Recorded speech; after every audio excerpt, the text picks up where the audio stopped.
ভগবানের লীলা, ভগবানের মায়া দেখে বড় বড় ঋষি মুনিনয় ব্রহ্মা পর্যন্ত মোহিত হয়ে যায়। তেনে ব্রহ্ম হৃদয় আদি কবে মহ্যন্তি যত সূরয়। কে না মোহিত হয়? তার জন্য সেই ভগবানকে যদি জানতে হয় তাহলে তার চরিত্র বারবার শুনতে হবে, তার লীলা বারবার শ্রবণ করতে হবে।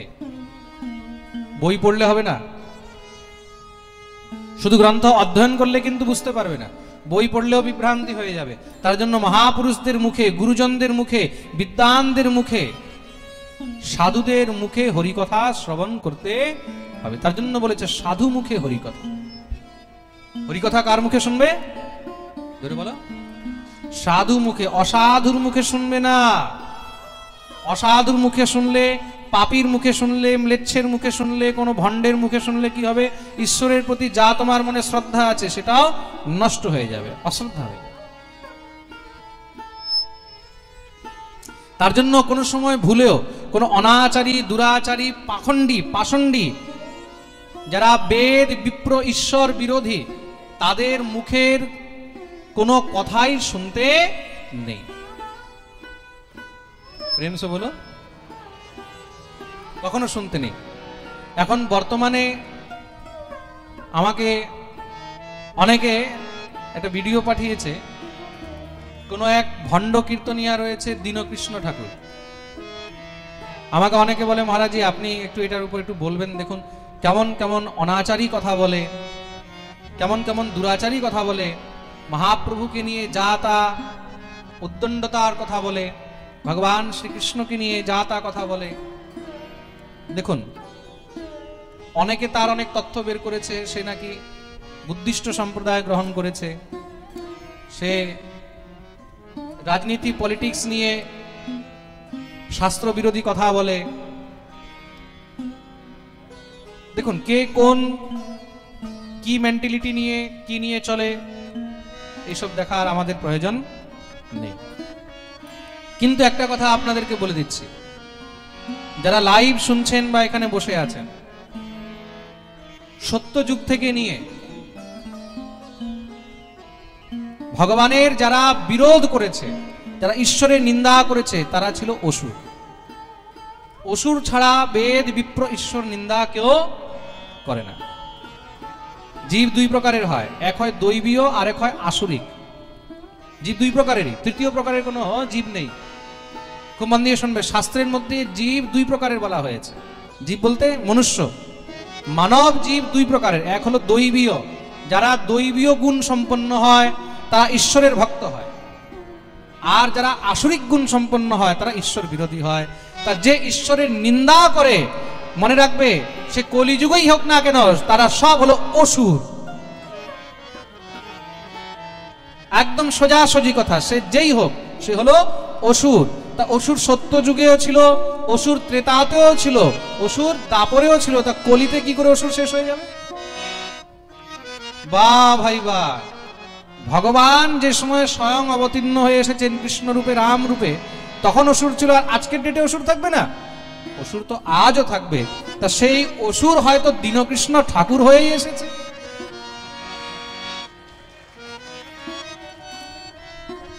আর বড় মজার কথা, যে ঈশ্বরকে নিন্দা করে, তার নামের মধ্যেও যে নাম লেখা আছে দীনকৃষ্ণ, সেটাও সে ঈশ্বরের নাম। যেই নাম নিয়ে সে চারদিকে প্রচার করছে, চারদিকে মহারাজ ঈশ্বরের নিন্দা করছে, সেই নামও কিন্তু তার ধার নেয়া নাম। কার? ঈশ্বরের নাম। কেন? ঈশ্বর ছাড়া তার নামও চলবে না, তার দোকানও চলবে না, তার কীর্তনও চলবে না। আসলে কীর্তন নয়, সে কীর্তনের মাধ্যমে সে অসুরত্বের প্রচার করছে। আর যারা সেই অসুরের মুখ দর্শন করছে, তার মুখের কথা শুনছে, চাহে ইউটিউবে হোক চাহে সামনে বসে হোক, তারাও সাক্ষাৎ সেই অসুরের মলমূত্র ভক্ষণ করছে। অসুরের বাণী শ্রবণ করা, অসুরের উপদেশ শ্রবণ করা মানে অসুরের এঁঠো খাওয়া, অসুরের মল ভক্ষণ করা। তার জন্য যারা দৈবীয়, তো মন দিয়ে শুনবে, যারা দৈবীয় গুণযুক্ত জীব, তারা কোনো সময় এই আসুরিক জীবদের পাত্তাই দেবে না। তাদের না মুখ দর্শন করবে, না তাদের কথা শুনবে, আর না তাদের কোনো সময় সহযোগ করবে। তারা তার থেকে 100 মহারাজ মাইল দূরে থাকবে। প্রেম সে বলো, প্রেম সে বলো।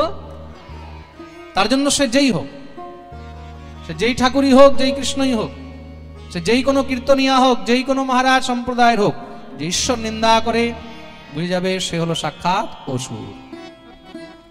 আর যে অসুর, তার মুখ দর্শন করবে, তার কথা শোনা মানে তার এঁঠো খাওয়া, উচ্ছিষ্ট খাওয়া। উপদেশ কি? এই যে পাঠ আপনারা শ্রবণ করছেন, উপদেশ পাঠ শ্রবণ করা মানে এটা আপনারা গ্রহণ করছেন। তা বাণীর উচ্ছিষ্ট এটা কি? এক হলো মুখের উচ্ছিষ্ট, আর এক হলো বাণীর উচ্ছিষ্ট।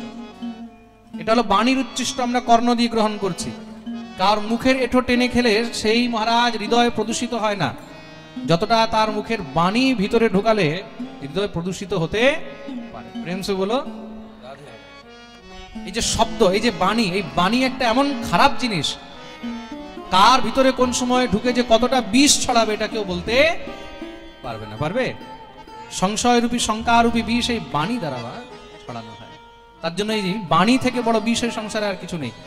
ঈশ্বরের নিন্দা করে যারা বিষ ছড়াচ্ছে, সেই বিষ থেকে আপনারা বেঁচে থাকবেন। তাকে একমাত্র অসুর বলে তাকে তিরস্কার করুন, বহিষ্কৃত করুন। যারা এইসব মানুষকে কীর্তনে ডাকে, সেই সব কমিটি, সেই সব জায়গা থেকেও আপনারা বিরত হন, একদম তাদেরকে বয়কট করুন। যখন আপনারা বয়কট করবেন, একটা বাংলা একটা কথা আছে, বলে যাকে মারতাম হাতে তাকে মারবো ভাতে। প্রেম সে বলো। যখন দেখবে আর কোনো মঞ্চ পাচ্ছে না, এসব ফালতু নোংরামি ছড়াবার জন্য জায়গা পাচ্ছে না, কেউ ডাকছে না, তখন দেখবে আপনি আপ সব বাপ বাপ বলে লাইনে চলে আসবে। প্রেম সে বলো। তা যারা এইসব অসুরদেরকে নিমন্ত্রণ করছে, যারা এদেরকে ডেকে কীর্তন করাচ্ছে, মনে রাখবে তারা সেই অসুরের থেকেও বড় অসুর। যারা জেনে বুঝে এইসব অপরাধগুলোকে প্রশ্রয় দিচ্ছে, এগুলোকে বাড়াবার কাজ করছে, তাদেরকেও বহিষ্কার করুন। বহিষ্কার। প্রেম সে বলো। তার জন্য খুব মন দিয়ে শুনবে। ভগবত নীলা, ভগবত চরিত্র, ভগবত মায়া, এগুলো বোঝার সবার সামর্থ্য নেই। এগুলো একমাত্র ভগবত ভক্ত ছাড়া, ঈশ্বরের কৃপা ছাড়া কেউ বুঝতেও পারে না। এখানে প্রশ্ন আসলো, চৈতন্য অবতারের কারণ কি ছিল? ভগবান শ্রী চৈতন্য রূপে কেন অবতার নিলেন? তার কারণ কি? আর অবতারের কারণ কি হয়? তৃতীয় পরিচ্ছেদে এখানে অবতারের কারণ বর্ণন করেছেন। শ্রী চৈতন্য প্রভুং বন্দে ইয়ৎপাদাশ্রয় বীর্যতঃ সংগৃহ্যাত্যাকরব্রাতাদ অদ্য সিদ্ধান্ত সন্মণি। যার চরণাশ্রয়ের প্রভাবে অজ্ঞ ব্যক্তিও বিজ্ঞ হয়ে যায়, শাস্ত্রের অর্থ বুঝতে পারে, সেই শ্রী চৈতন্য দেবকে আমরা সবাই বন্দন করি। বলিয়ে শ্রী চৈতন্য চন্দ্র ভগবান কি জয়।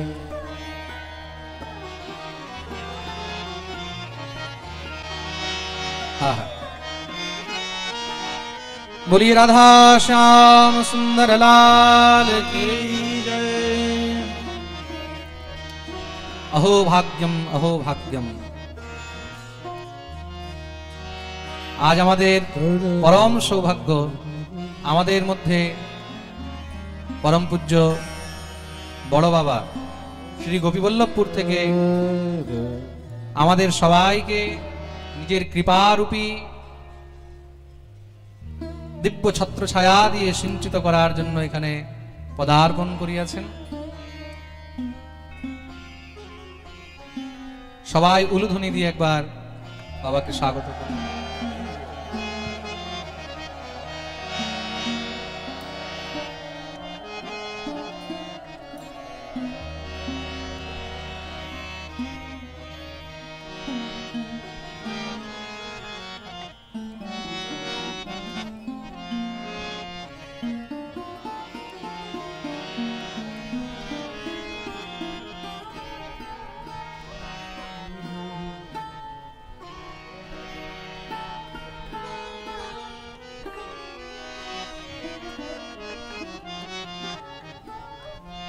সবাই বসে যাবেন, যারা যেখানে আছেন সেখানে বসে যাবেন।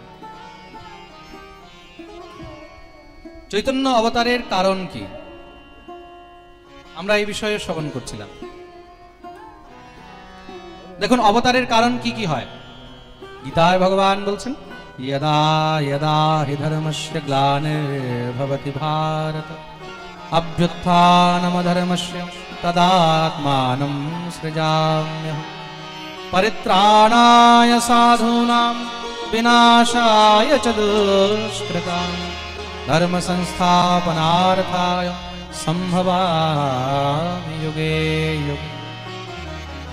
যারা দাঁড়িয়ে আছে তাড়াতাড়ি বসে যাবে, যেখানে আছে সেখানেই বসে যাবে। যখন যখন ধর্মের হানি হয় আর অধর্ম বেড়ে যায়, তখন গিয়ে ধর্মের সংস্থাপনার জন্য, ধর্মের স্থাপনার জন্য, অধর্মের বিনাশের জন্য ভগবান অবতীর্ণ হন। দেবর্ষি নারদ যুধিষ্ঠিরকে উপদেশ করছেন, यदा देवेषु वेदेषु गोषु विप्रेषु साधुषु धर्मे मयि च विद्वेष सभासु विनश्यति। যখন যখন বেদের উপর অত্যাচার হয়, यदा वेदेषु देवेषु যখন যখন দেবতাদের উপর অত্যাচার হয়, গোষু যখন যখন গোমাতার উপর অত্যাচার হয়, বিপ্রেষু যখন যখন ব্রাহ্মণের উপর অত্যাচার হয়, সাধুষু যখন যখন সাধুদের উপর অত্যাচার হয়, ধর্মে ময়ি চ বিদ্বেষ যখন যখন ধর্মের উপর অত্যাচার হয় এবং জীব আমার বিদ্বেষী হয়ে যায়, যেটা আমরা কিছুক্ষণ আগে শুনছিলাম। আজকাল কীর্তনের মধ্যেও ভগবানের নিন্দা চলছে, ঈশ্বরের নিন্দা চলছে। তো যখন জীব ঈশ্বর নিন্দুক হয়ে যায়, ধর্ম বিরোধী হয়ে যায়, ঈশ্বরের বিরোধী হয়ে যায়, সবা আশু বিনশ্যতি, তখন তার বিনাশের জন্য ভগবান অবতার গ্রহণ করেন। গোস্বামী তুলসীদাস জি বলছেন,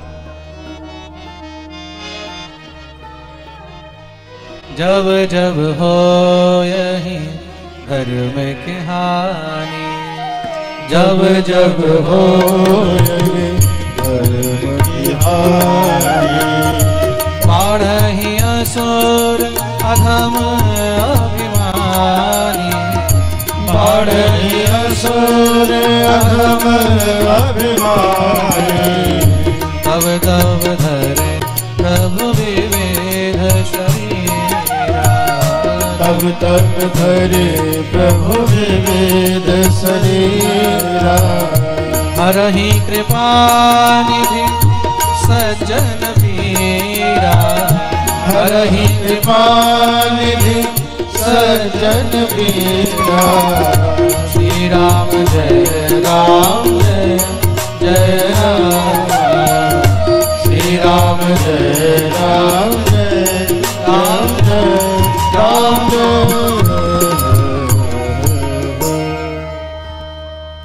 গৌর অবতারের প্রমাণ কি? সেই প্রমাণ একমাত্র চৈতন্য চরিতামৃতের মাধ্যমেই সিদ্ধ করা হয়েছে। আমি পূর্বে বলেছিলাম চৈতন্য ভাগবত রচনা হয়েছিল, কিন্তু সেই চৈতন্য ভাগবতের মধ্যে নানা রকম শাস্ত্র, নানা রকম গ্রন্থ থেকে গৌর অবতারের প্রমাণ এখানে উৎপন্ন করার বা প্রমাণ প্রদান করার কোনো প্রয়োজন শ্রী বৃন্দাবন দাস ঠাকুর মনে করেন।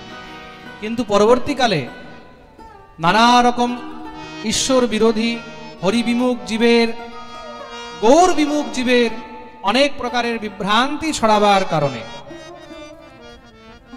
বা হয়তো আমার নিতাই চাঁদ জানতেন যে ভবিষ্যতে এরকম অনেক প্রকারের অনেক পাপিষ্ঠ জীব যারা গৌর হরিকে নিয়ে অনেক প্রকারের সংশয় ছড়াবে, তাদেরকে উপযুক্ত সমীচীন উত্তর দেওয়ার জন্য শ্রী কৃষ্ণদাস কবিরাজ ঠাকুরকে তিনি আদেশ করলেন স্বপ্নে, যাও তুমি গৌর চরিত্রের দিব্য বর্ণন। আর তার মধ্যেও কোন শেষ নীলা, চৈতন্য চরিতামৃতের মাধ্যমে এখানে শ্রী কবিরাজ গোস্বামীপাদ মহাপ্রভুর অবতারকে নানা শাস্ত্র গ্রন্থ থেকে একদম প্রমাণিত শ্লোক ইত্যাদি উদ্ধরণ করে এখানে প্রতিষ্ঠিত করেছে যে একমাত্র কলিযুগের মধ্যে শ্রী গৌর অবতারই ভগবান শ্রীহরির পীঠ অবতার। আলাদা আলাদা জায়গায় এই গৌর অবতারের প্রমাণ রয়েছে। কোথায় কোথায়? বিষ্ণু সহস্রনামে দেখুন, সুবর্ণবর্ণো হেমাঙ্গো বরাঙ্গশ্চন্দনাঙ্গদি সন্ন্যাসকৃচ্ছমঃ শান্ত নিষ্ঠা শান্তি পরায়ণ। বিষ্ণু সহস্রনামের মধ্যে ভগবানের এক নাম কি? সুবর্ণবর্ণ হেমাঙ্গ বরাঙ্গশ্চন্দনাঙ্গদি, যার অঙ্গকান্তি সুবর্ণময়, যিনি হেমাঙ্গ, স্বর্ণ অঙ্গ যার, তিনি হলেন ভগবান শ্রীহরি। তো ভগবানের এটা একটা নাম, সুবর্ণবর্ণ, স্বর্ণবর্ণ, হেমাঙ্গ, যার অঙ্গ হলো সোনার মতন। তাই হেমাঙ্গ অবতারকে সোনার মতন অঙ্গকান্তিকার। হেমাঙ্গ দিব্য ছবি সুন্দরায় তস্मै নমঃ প্রেম রস প্রদায় শ্রী চৈতন্য চন্দ্রায় নমো নমস্তে। সেই হেমাঙ্গ, সেই স্বর্ণ অঙ্গ অন্য কার নয়, সেটা হলো একমাত্র আমার গৌর হরির। তার জন্যই তাকে সোনার গৌর বলা হয়েছে। কি বলা হয়েছে? সোনার গৌর। যার কনক দেহ, আজানুলম্বিত ভুজৌ কনকাবদাত সংকীর্তনৈকপিতরো কমলায়তাক্ষ বিশ্বম্ভরো দ্বিজভরো যুগধর্মপাল বন্দে জগৎপ্রিয়করো করুণাবতার। শ্রীমদ্ ভাগবতে পঞ্চম স্কন্ধে, দশম স্কন্ধে যখন নামকরণ করছেন, তখন শ্রী গর্গাচার্য মুনি নন্দ বাবাকে বলছেন, আসন বর্ণাস্ত্রয়োরশ্ব গৃহ্ণতো যুগম তনু শুক্লো রক্তস্তথা পীত ইদানীম কৃষ্ণতাম গতঃ। অষ্টম অধ্যায় নামকরণ যখন চলছে, কি বলছে? তোমার এই পুত্র আলাদা আলাদা যুগে আলাদা আলাদা রূপে অবতীর্ণ হয়। কখনো সাদা হয়ে আসে, শুক্লাম্বরধরম বিষ্ণুম শশিবর্ণম চতুর্ভুজম প্রসন্নবদনম ধ্যায়েৎ সর্ববিঘ্নোপশান্ত। তোমার এই পুত্র কখনো সাদা হয়ে আসে, একদম ধবধবে উজ্জ্বল বর্ণ। শুক্লাম্বরধরম বিষ্ণু, ভগবান বিষ্ণুর এক রং কিরকম? বলে শ্বেতদ্বীপপতি মহান। ভগবান শ্বেতদ্বীপের মধ্যে নিবাস করছেন। কিভাবে? একদম ধবধবে সাদা তার রূপ। শুক্লাম্বরধরম বিষ্ণু, ভগবান শুধু কালোই নয়, ভগবান শুধু নীলই নয়, ভগবানের বর্ণ কিরকম? শুক্লাম্বর, শুক্ল, একদম ধবধবে সাদা, শুক্ল বর্ণ। কখনো ভগবান শুক্ল বর্ণে আসেন। শশিবর্ণম, মন দিয়ে শুনবে, শুধু শুক্ল অম্বর নয়, শশীবর্ণ, চন্দ্রমার মতন উজ্জ্বল সাদা। কখনো সাদা হয়ে থাকে শুক্ল। রক্ত, কখনো লাল বর্ণে আসেন, রক্তবর্ণ। তথাপি কখনো কখনো পীতবর্ণেও আসেন। আর পীতবর্ণ কোন অবতার? পীতবর্ণ অন্য কেউ নয়, সেই পীতবর্ণ একমাত্র হলেন শ্রী গৌর হরি। দ্বাপরে ভগবান শ্যাম পীতবাসা নিজায়ুধ। নবযোগেন্দ্র সংবাদের মধ্যে কবি হরি অন্তরিক্ষ প্রবুদ্ধ পিপ্পলায়ন আবির্হোত্র দুমিল চমস আর করভাজন সংবাদে এখানে তারা বিদেহরাজ জনককে উপদেশ করছেন। দ্বাপরে ভগবান শ্যাম পীতবাসা নিজায়ুধ। আর যেই সময় এই উপদেশ করেছেন, সেই সময় ত্রেতা যুগ ছিল। বিদেহরাজ জনককে যখন উপদেশ করেছিলেন, নবযোগেন্দ্র উপদেশ ত্রেতা যুগে হয়েছে। আর কথা কখনকার বলা হচ্ছে? দাপর যুগের। শ্রীবৎসাদিভিঙ্কৈশ্চ লক্ষণৈরূপলক্ষিত। ভগবান দাপর যুগে কৃষ্ণ বর্ণে অবতীর্ণ হবেন। দ্বাপরে ভগবান শ্যাম, দাপর যুগে ভগবান শ্যাম বর্ণে অবতীর্ণ হবেন।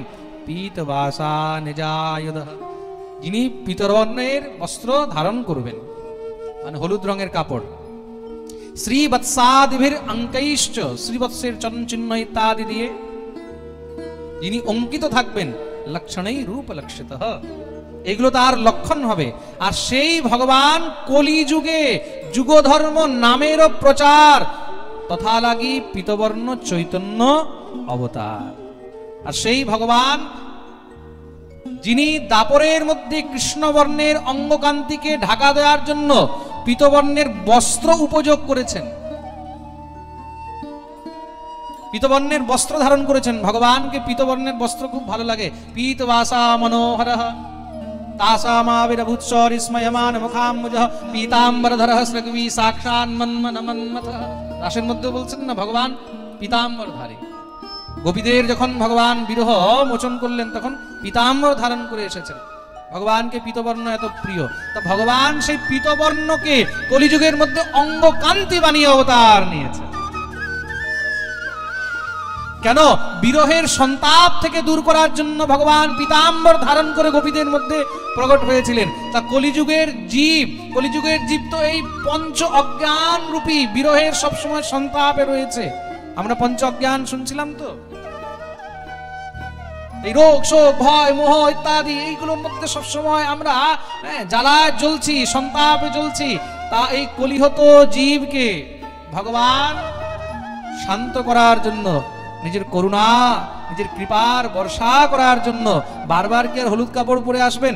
বারবার কি আর মহারাজ বস্ত্র পরিবর্তন করবেন? তার জন্য সোজা পীত অঙ্গ ধারণ করে পীত অঙ্গ কান্তি নিয়ে গৌর হরি চলে এসেছে। বলিয়ে চৈতন্য ভগবান কি। সেই নবযোগেন্দ্র সংবাদে আবার বলা হচ্ছে, কৃষ্ণবর্ণম তুষা কৃষ্ণম সাঙ্গোপাঙ্গস্ত্রপার্ষদম যজ্ঞৈ সংকীর্তন প্রায়ৈর যজন্তি হি সুমেধসঃ। কৃষ্ণবর্ণম তুষা কৃষ্ণম, যিনি কৃষ্ণ হয়েও অকৃষ্ণ রূপে নিজের সঙ্গ পাঙ্গ সমস্ত পার্শ্বদেরকে নিয়ে এই জগতের মধ্যে অবতীর্ণ হয়ে যজ্ঞৈ সংকীর্তন প্রায়ৈর যজন্তি হি সুমেধসঃ, সংকীর্তন যজ্ঞের দ্বারা যিনি সমস্ত জগৎকে উদ্ধার করবেন। তা তিনি কে? তিনি অন্য কেউ নয়। সংকীর্তন যজ্ঞের দ্বারা এই সংসারের মধ্যে অন্য কেউ জীবের উদ্ধার করেনি। তাহলে কে উদ্ধার করেছেন? একমাত্র স্বয়ং শ্রী গৌর হরি, একমাত্র শ্রী কৃষ্ণ চৈতন্য মহাপ্রভু।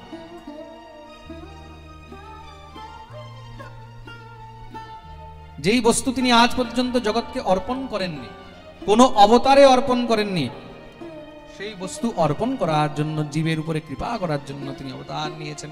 অনর্পিত চরিং চিরাৎ করুণয়াবতীর্ণ কলৌ সমর্পয়িতমন্মত উজ্জ্বল রসাম সভক্তি শ্রিয়ম হরিপুরট সুন্দর দ্যুতি কদম্ব সন্দীপিত সদা হৃদয় কন্দরে স্ফুরতু শচীনন্দন।